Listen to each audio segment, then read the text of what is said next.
Halo teman-teman, berjumpa lagi dengan saya Sinta Amalina, dosen Finance Program School of Accounting Bina Nusantara University. Tibalah saatnya kita pada modul terakhir atau modul 10 dan kita akan bahas tentang saham dan dasar-dasar valuasi. Semoga pelajaran ini menarik buat teman-teman. Tujuan dari sesi ini untuk memahami obligasi dan saham. Kalau minggu lalu kita sudah bahas tentang obligasi, saat ini kita akan bahas lebih lanjut tentang saham.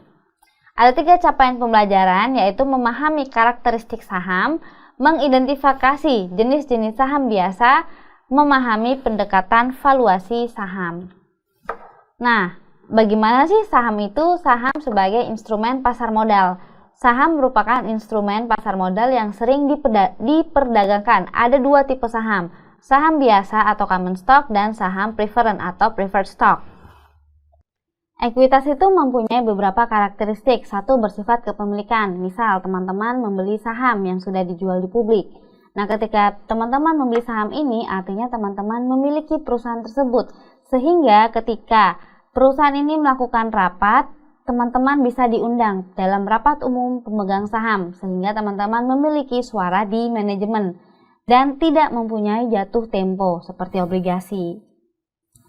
Nah, ini adalah tipe-tipe kepemilikan saham biasa. 1, privately owned stock, merupakan saham biasa perusahaan yang dimiliki oleh investor privat dan saham ini tidak diperdagangkan secara publik. Yang kedua, publicly owned stock, ini yang biasanya dibeli oleh investor retail ataupun investor perusahaan. Saham biasa perusahaan yang dimiliki oleh investor publik dan saham ini diperdagangkan secara publik. Lalu closely owned stock, yaitu saham biasa perusahaan yang dimiliki oleh individual atau sebuah grup investor kecil atau keluarga, biasanya merupakan privately owned companies. Dan yang keempat adalah widely owned stock, saham biasa perusahaan yang dimiliki oleh investor individu dan institusi yang saling tidak berhubungan. Nah, kita bahas dulu valuasi saham. Valuasi saham biasa yang pertama ada yang namanya Zero Growth Dividend Model, yaitu pendekatan valuasi dividen yang mengasumsikan dividen konstan atau tidak bertumbuh. Yang kedua, Constant Growth Dividend. Tentu dari namanya kita mengharapkan ada pertumbuhan yang konstan. Valuasi dividen yang sering digunakan dengan mengasumsikan dividen yang akan bertumbuh secara konstan, namun dengan besaran yang lebih rendah dari required return. Yang ketiga ada Variable Growth Dividend Model, yaitu valuasi dividen yang memperbolehkan adanya perubahan pada pertumbuhan dividen. Dan yang terakhir ini biasanya diterapkan di startup, yaitu Free Cash Flow Stock Valuation Model, menentukan nilai keseluruhan perusahaan sebagai present value dari free cash flow yang diekspektasikan dan didiskonto dengan weighted average cost of capital perusahaan. Nah, kita masuk ke kuis yang pertama. Saham biasa perusahaan yang dimiliki oleh investor publik dan saham ini diperdagangkan secara publik.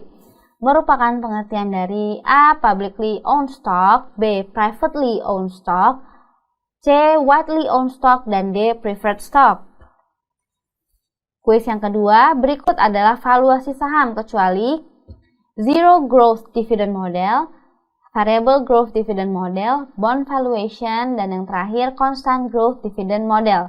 Nah, jangan lupa untuk mengerjakan kuis pada akhir sesi dan teman-teman bisa belajar lebih lanjut dari buku Principles of Managerial Finance. Berakhirlah sesi dan modul untuk materi ini. Semoga teman-teman bisa menjawabnya dengan baik dan memahaminya dengan baik. Dan sampai jumpa di lain waktu. Dadah!